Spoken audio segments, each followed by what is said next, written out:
Om Sai Ram. Satyam Shivam Sundaram. Volume 4, Chapter 7. Dabbling and Diving. Jonathan Swift wrote in his characteristic caustic style, "When a true genius appears in the world, you may know him by this sign, that the dunces are all in confederacy against him." Vilification is the tribute that envy offers to mystery. Ignorance breeds either humility or obstinacy. It seldom blossoms into enquiry and illumination, for it cannot recognize itself. It clothes itself in pride and revels in the petty practice of slander. Dr. Gokak describes Baba as the cosmic visitor. Baba himself announced in his 21st year, "No one can comprehend my glory. Whoever he may be, whatever his method of inquiry, and however sustained his attempt." No wonder he attracted a campaign of vilification when he was just 14 years of age. His father threatened to beat the alleged megalomania out of his head. Brandishing a heavy stick, he accosted him, saying, "Are you God or a fraud?" When Baba replied, "I am Sai Baba come again, worship me," the stick dropped from his father's hand. Miracles soon convinced him that it is best to leave his son alone. Baba's elder brother drew his attention to the barbs of pettiness and prejudice, aimed through rumor and scandal at the dazzling new phenomenon who had arisen from a hamlet between the hills. Baba wrote to him, "These people have to be pitied rather than condemned. They do not know. They have no patience to judge aright. They are too full of lust, anger, and conceit to clearly see and know fully, so they make all types of allegations. If only they knew, they would not talk or write like that. People are endowed with a variety of characteristics and mental attitudes, and each judges the other according to his own level of perception, debates, and defends his point of view in accordance with his particular degree of enlightenment." Slanderers prowl around those who stand above the common level. Peggy Mason, editor of Two Worlds, writes, "A great light arouses detractors. Jesus was scorned as a wine bibber and a consort of publicans and sinners who had received his healing powers through the good offices of Beelzebub. Baba too was scorned, while yet a boy of 14, as being possessed by a spirit. His brother and parents subjected him to a painful process of exorcism.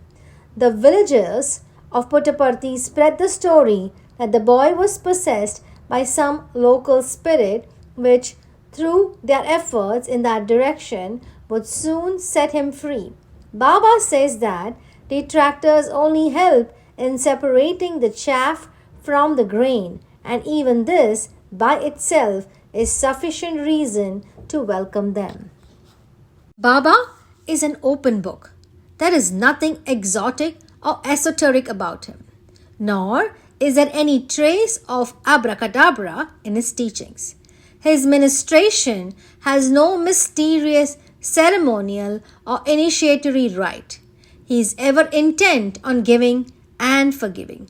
He never accepts for himself any gift or offering or present. If you need him, he says, you certainly deserve him.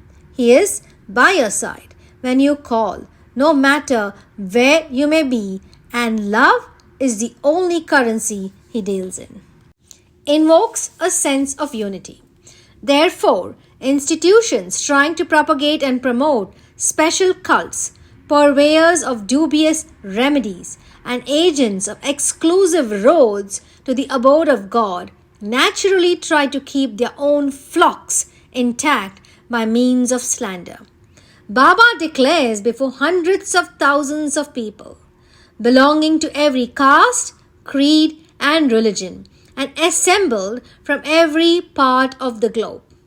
There is only one caste, the caste of humanity. There is only one religion, the religion of love. There is only one language, the language of the heart. There is only one God, and He is omnipresent. This message demolishes the walls laboriously built and vigilantly preserved by petty, separative minds who readily take refuge in slander and vilification as their first line of defense against this cosmic visitor. Blatantly, yellow journals felt encouraged to turn their slander towards the divine phenomenon by forces that could not, however, disturb it in any way. They spun spicy tales which they hoped would distort and damage its image and fetch them quick returns.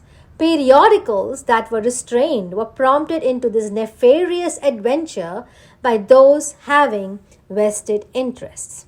But Baba, being the embodiment of love, has only love to offer in return for such presents. He says, in every age, in every land, these unfortunate people drudge for their daily bread. I stand between the heap of praise and the heap of blame, blessing both. You recite my name in your homes, they shout my name along the lanes and bylanes, and all over the marketplace. Why do you begrudge the few paise they earn by selling their stuff to provide their children a little food? Baba, in his infinite compassion, advises, pity them, they do not know. Pity them, for they cannot know.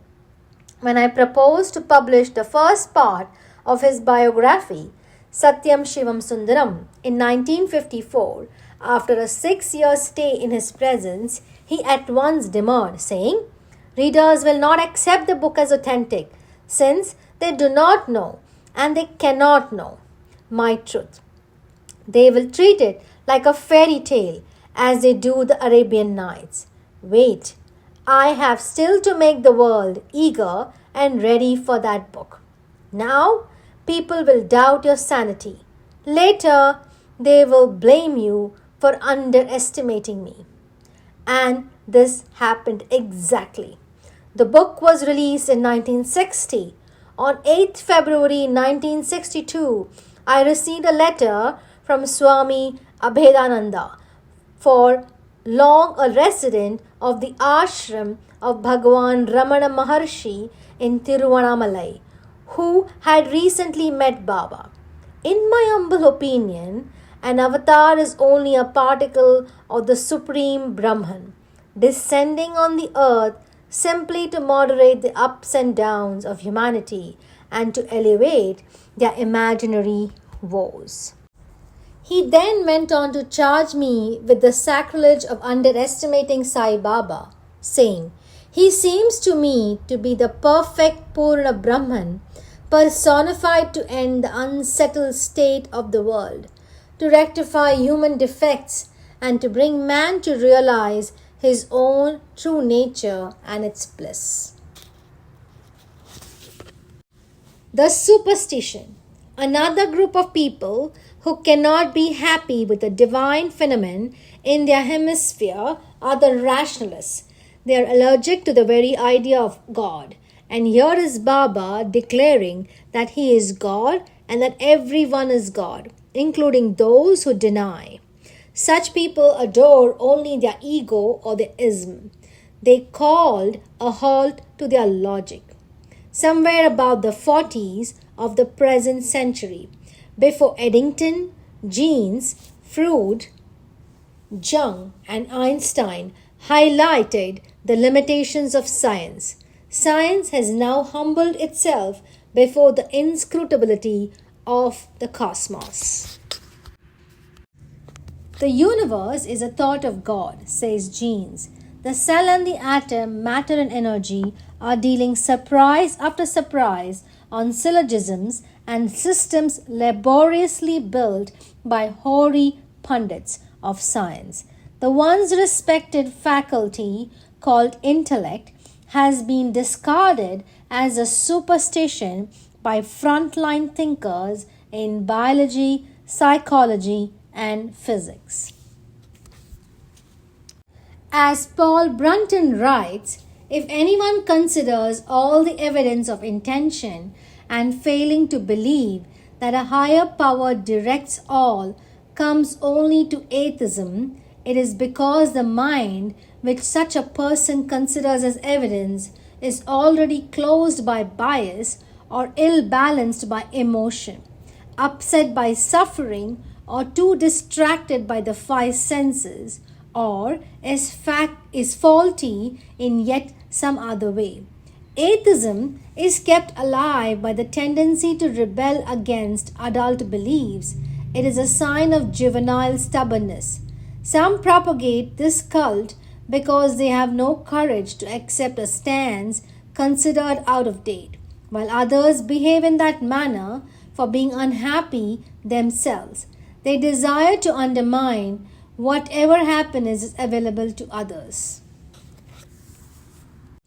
A group of so-called rationalists once initiated a project with great fanfare to investigate Baba by means of certain tests which they announced in various periodicals. We shall ask Baba to take off his gown. What about his hair? It may be fake. Some say it is, so we shall have to find out. Perhaps we would have to use metal detectors to check if he is concealing some things on him, they announced. Grotesquely ridiculous and grossly insulting, exclaims R.K. Karanjia, editor of Blitz, who had himself in the past openly questioned and criticized Satya Sai Baba. The faithful followers of the investigators thereupon vilified Karanjia as having been bribed, bought out, hypnotized, converted, or otherwise influenced by Baba. The sallies which such persons indulge in remind us of the adventures of Don Quixote and his companion Sancho Panza. It is now well established that what we call reason is only a state of mind, and it is perverted and polluted by unreasonable likes and dislikes. It can be distorted by propaganda. It is also riddled by self-love that one sees things only as one wishes to perceive them. Child experiences to create bias towards persons, principles, and procedures.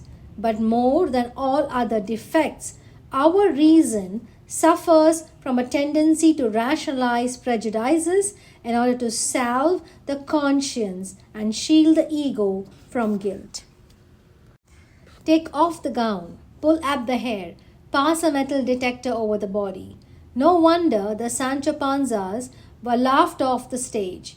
Many were aware of Dr. Osis's remarks that in the scientific community, as in every establishment, there is inertia, conversation, and hostility towards anything radically new. But no one could have expected such a caricature to emerge from this community. Baba says, how can science, which is bound by physical laws, investigate transcendental phenomena, for these lie far beyond its scope and comprehension?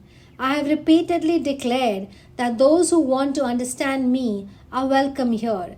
It is the spirit of investigation that is important.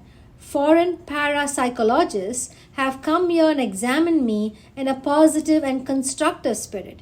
They do not write slanderous letters or make public demands. But the very approach of these people, the investigators, was wrong. That is why I refuse them. I want people to come, see, hear, observe, and experience me. Only then will they understand and appreciate the avatar. Diving into Sai.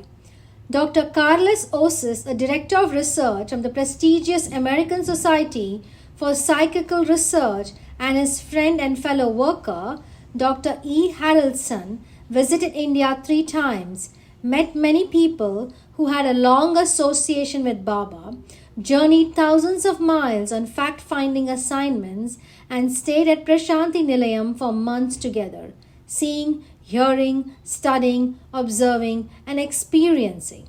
Dr. Osis writes, the abundance of the phenomenon encountered and the magnitude of the miraculous efforts were a complete surprise to seasoned parapsychologists like us. I have been an active researcher for 25 years and have traveled widely, but nowhere have I found phenomena which point as clearly and forcibly to spiritual reality as the daily miracles of Baba.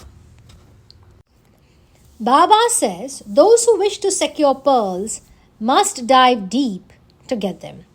It is useless to dabble in shallow waters and claim that the sea holds no treasures. Dr. Sandwise journeyed to Prashanti Nilayam and dived with the intention to prove its barrenness. But to his own amazement, his efforts yielded pearls aplenty. His apprehensions about mass hypnotism, group hysteria, and uncanny influences were quickly laid low. Before he started on his voyage of investigation, he had written, the opportunity of observing such events at first hand and of investigating their psychological mechanisms myself was very appealing. I felt that observing Baba in person would give me the idea of what might have taken at the time of Christ to propagate those incredible stories. He has since written the now well-known book Sai Baba, the Holy Man and Psychiatrist, on the last page of which he has described the pearl he secured thus. It has been my good fortune to draw close to him at a time when it is still possible to become friendly with him on a personal level and see the clear signs of his greatness in a close and intimate way. Yet, I feel that soon Baba will become but an orange speck on the horizon, surrounded by millions of eager faces. And like the people in his village who were once blessed to know the sweetness of his being from daily personal contact with him, I too will one day be saddened by having to view him only from a distance. Karanjia too, on the suggestion of both Baba's devotees and adversaries, finally decided, like Sandwise, to dive. He now recalls, I myself went to Puttaparthi to put all available criticisms straight to Baba and to obtain his answer. The encounter was fantastic, almost shattering. Satya Sai Baba revealed himself as a scientist of consciousness, showing mankind the way to realize the indwelling God through love, devotion, detachment, and selflessness, to evolve to a higher level of enlightenment.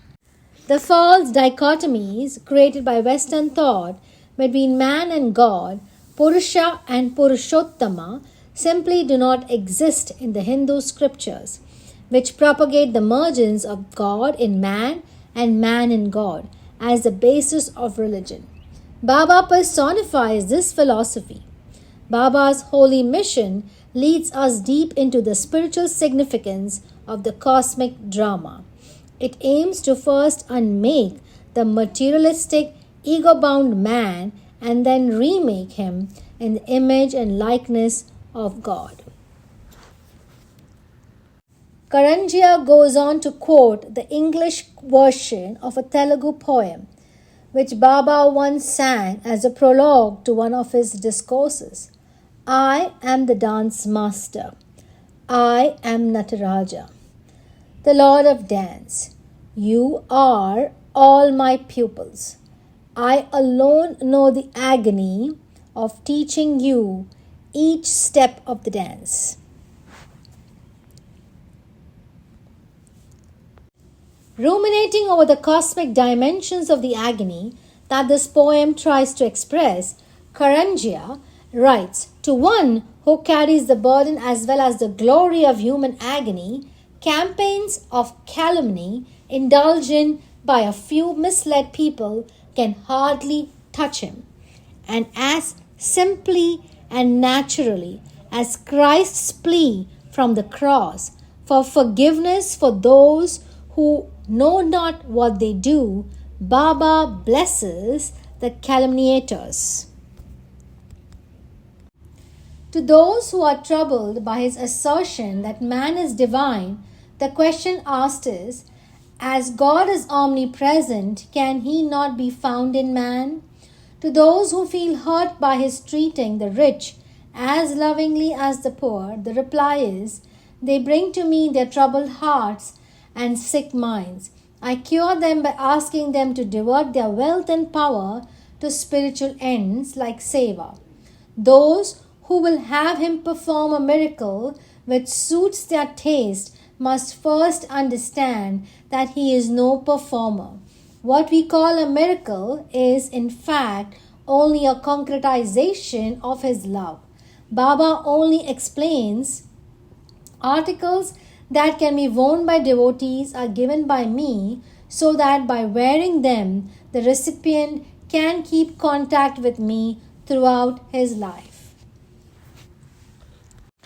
Most questions and doubts arise only from cleverness.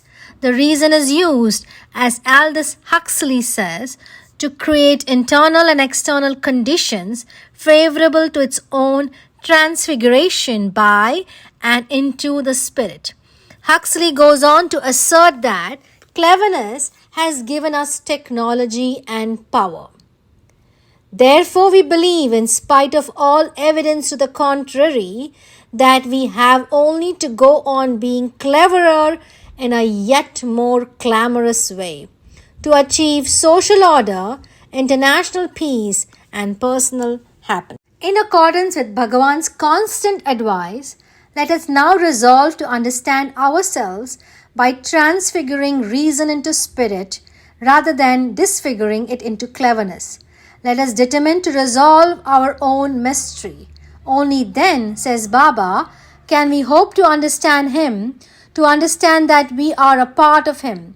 Then the truth, my, me is God, will shine. Let little minds dabble, we shall dive.